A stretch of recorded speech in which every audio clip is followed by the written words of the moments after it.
Ngayon naman mga kakabsat, itutur ko kayo sa taas, which is hindi nyo pa ata nakikita kung ano yung itsura niya doon. So tara, samahan nyo ako. Dito naman sa taas mga kakabsat, ayan, may mga bande-banderang mga basahan there. So ganyan po yung itsura ng labas, ay ng likod namin mga kakabsat. Meron tayong mini gate here. So ayan mga kakabsat, ito naman yung hagdan papunta sa taas. Ayan, yan yung likod namin mga kakabsat. Ayan, ganyan po yung likod namin. Diyan kami naglalaba. At ito yung hagdan papuntang heaven. Joke. Ayan yung hagdan mga kakabsat. Oh. Yun naman yung motor ko mga kakabsat. Nakapark siya doon. Yo. Ayan. Tara sa taas mga kakabsat. Sama kayo. Oh, may mga Christmas light akong nilagay here. So yan, ito yung itsura ng taas namin mga kakabsat. Ayan, sampayan namin yan kasi kapag nasa taas ka is mainit. Mabilis matuyo yung mga damit. So ganito yung itsura niya sa taas mga kakabsat. O diba napakaluwang mga kakabsat. Ayan. May mga Christmas ano na tayo dyan, parol. Ay, nakakahingal. So ayan mga kakabsat, yung itsura ng taas natin. Ito naman yung itsura ng hagdan natin pababa. So yan. Ganyan siya mga kakabsat dito sa taas. Pwedeng pagtambayan pag gabi, kapag hindi na mainit. Napakaluwang dito sa taas at napakasarap kasi mahangin.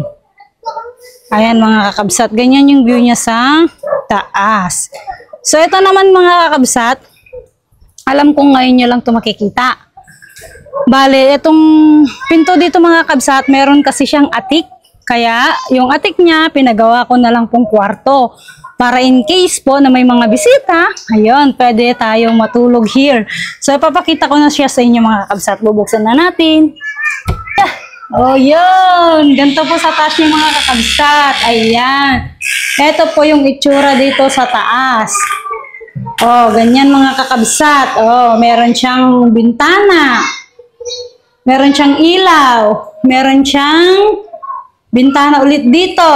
Ayan. Ganyan siya mga kakabsat. Ito, meron siyang plywood na makakapal. So, lalagyan ko to ng floor mat mga kakabsat. Floor mat na lang ang ilalagay ko dito. Ayan. So, maluwang dito mga kakabsat. Hindi ako nauuntog. Oh, as you can see, nakikita niyo maluwang siya. Pwede ang matulog dito. Oh, maluwang siya mga kakabsat. Ayan. So, kapag may mga nagiinuman dyan sa labas, at nalasing, bawal ang umuwi. Matulog na lang dito. So, ito yung itsura ng taas namin, mga kabsat. Yung atik, ginawa naming kwarto. Isa pang kwarto. Ayan. Diba? Napakaluwang. Kakabsat.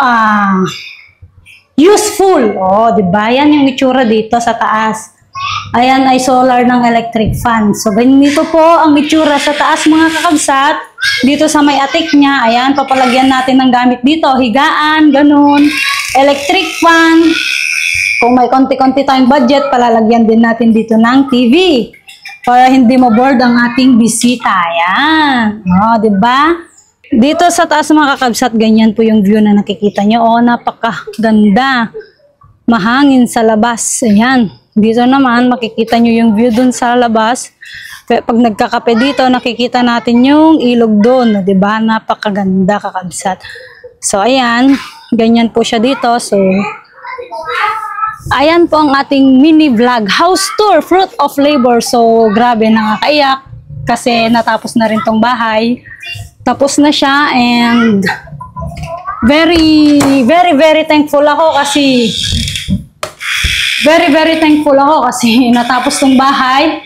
5 months po na natapos ang bahay at thank you God sa blessings. Never sumagi sa isip ko kakabsat na makakapatayo ako ng ganito kagandang bahay.